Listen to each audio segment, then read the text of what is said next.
Dinos in Battlefield 4, Wolfenstein The New Order gets its first trailer, and Disney signs EA onto the Star Wars games in this first conspiracy-filled episode of the Weekly Shooter News. Like my little intro? I'm gonna keep this series a little less professional, hope you don't mind. So, let's get started. First up is the potential for dinosaurs in Battlefield 4. Seriously. I'm not sure if you heard the rumors from before, but people have been talking about dinos in Battlefield for quite some time. Not 100% sure on how it all started, but the rumor is it had something to do with 4chan and a photoshopped image of a T-Rex. Then there was a tweet and a post to Reddit, and then there were even some dinosaur miniatures hidden throughout Wake Island. And now we have a pterodactyl in Endgame. Yep, a flying dinosaur in BF4. Some rumors also surfaced this week about a player poll that DICE has sent out to intake some feedback on several issues surrounding Battlefield 4.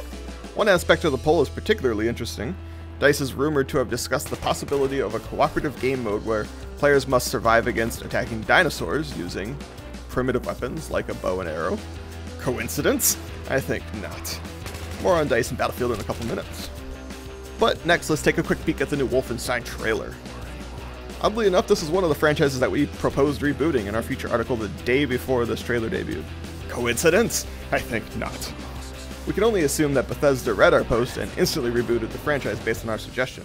That being said, you're welcome everyone.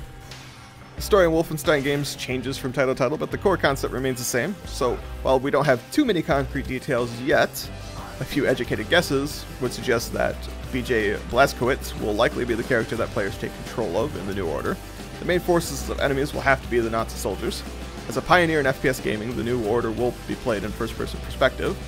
While Nazis are the main enemy force, the game does feature robotic enemies presumably built by the Nazi Empire.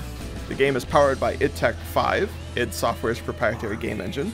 Swedish developer Machine Games is handling development and design for the New Order and hope to bring a new chapter of Wolfenstein to gamers everywhere.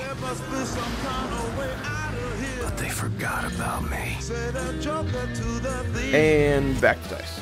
So if you haven't heard, Disney owns Star Wars, and then they closed down LucasArts, then they gave Star Wars to EA. EA is the publisher for DICE, so it stands to reason that we could see a Battlefront 3 from the guys who made Battlefield 3. Still with me? Well, it's a long, convoluted chance, but it'd be awesome. I know I'm getting my hopes up, but it's 100% within EA's legal capacity to take the project that was cut short when Lucas disbanded and give it to one of their other studios, like DICE, and bring it into the new generation as early as next year. At the end of the day, it all comes down to Electronic Arts and them being willing to take the risk in bringing Battlefront 3 out of hiatus. To our minds though, as fans of the genre and gaming in general, a move like this could go a long way towards EA improving their reputation as a money-hungry, secure-the-customer publisher, and we'd be the first ones to line up for an EA-published Star Wars Battlefront 3. And that pretty much wraps up the news for this week. Please take a second to like the video and leave some feedback in the comment section down below.